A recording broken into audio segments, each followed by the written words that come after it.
नरगिस अपनी बेनूरी पे रोती है, बड़ी मुश्किल से होता है चमन में दीदवर पैदा। हज़रात मोहतरम, आज की इस बावकार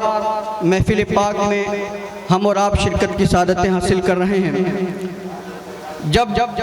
पहली मर्तबा जामिया फैज़ सिद्दीकिया की इस बिल्डिंग को और आज की इस रूह परवर इजलास को देखा तो बेसाख्ता ज़हन फ़िक्र के अंदर एक शेर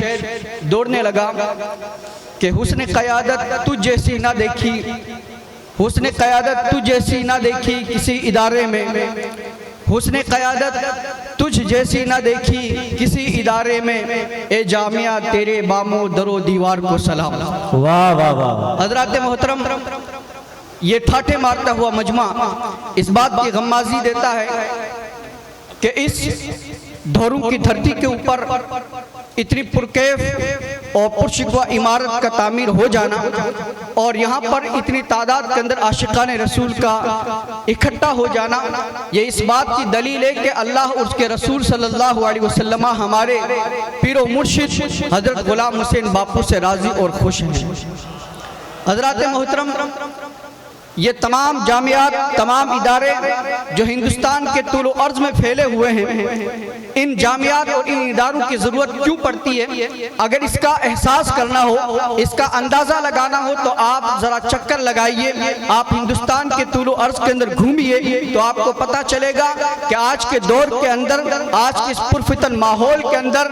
हमारे नौजवानों का मशले राह से भटक जाना, इल्हाद और बदअक़ीदियत का उरूज पाना और इस जमाने के अंदर बदमजहबियत का फैलना,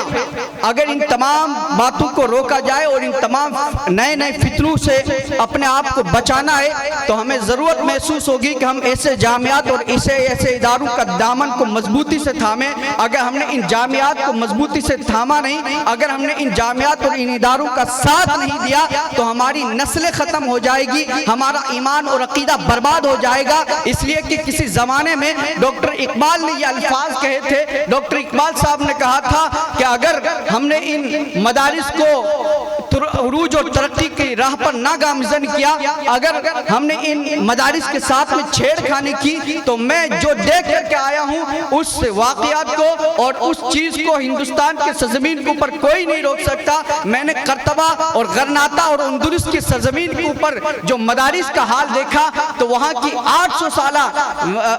साल हुकूमत इस्लामी का अगर खात्मा होता है तो सिर्फ और सिर्फ वहाँ के मदारिस, खानकाहों और मसाजिद के साथ छेड़खानी की वजह से सबसे पहले वहाँ के मदारिस को तहोबाला किया गया, सबसे पहले वहाँ की खानकाहों को मिसमार किया गया, फिर उसके बाद में वहाँ की 800 साल हुकूमत इस्लामिया का ऐसे मुल्क से खात्मा हो जाता है कि वहाँ पर अल्लाह और उसके रसूल का नाम लेने वाला कोई वाकई नहीं रहता है, वहाँ सब कुछ खत्म हो जाता है। इसी तरीके से अगर हम हिंदुस्तान के सरजमीन का जायजा लेते हैं तो वो हिंदुस्तान जब अंग्रेज यहाँ पर हुकूमत किया करते थे तो उन्होंने भी अपनी हुकूमत को चमकाने के लिए, हिंदुस्तान के ऊपर अपना सिक्का जमाने के लिए वहाँ उन्होंने सबसे पहले हमारे मदारिस इस्लामिया को निशाना बनाया और यहाँ के मदारिस इस्लामिया को मिसमार करने की कोशिशें की। इस तरीके से हमारा ये मजहब इस्लाम को उरूज और इर्तिका को रोकने की नापाक कोशिशें हर जमाने में चलती आ रही है। इस जमाने के अंदर भी इस नहज और इस तरीके को रोकने की कोशिशें की जा रही है।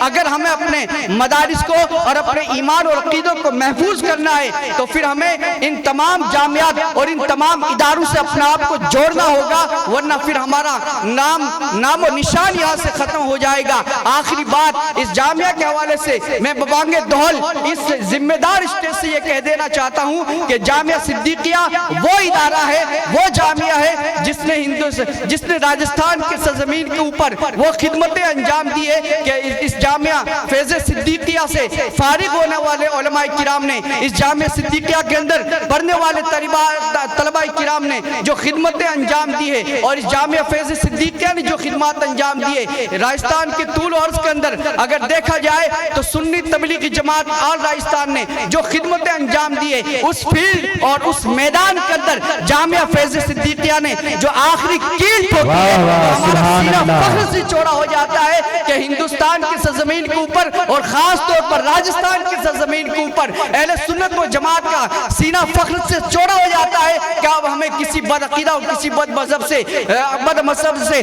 डरने की जरूरत नहीं है, इसलिए कि हमारे साथ में जामिया फैज़ सिद्दीकिया और अहले सुन्नत व जमात के इतने इदारे जामिया फैज़ सिद्दीकिया ने खोल दिए हैं, इतने जामिया फैज़ सिद्दीकिया ने अपनी शाखों के रूप में कायम कर दिए कि हमारा सीना फख्र से चौड़ा हो जाता है। अल्लाह की बारगाह में दुआ करते हैं कि रब्बे करीम इस जामिया को दिन दूनी रात चौगुनी तरक्की अता फरमाए और बापू गुलाम हुसैन साहब का साया हमारे सरों पर तादेर कायम और दायम रखे। अस्तगफिरुल्लाह रब्बी मिन कुल्लि ज़ंबि व अतूबु इलैहि व आखिरु दावाना अनिल हम्दुलिल्लाहि।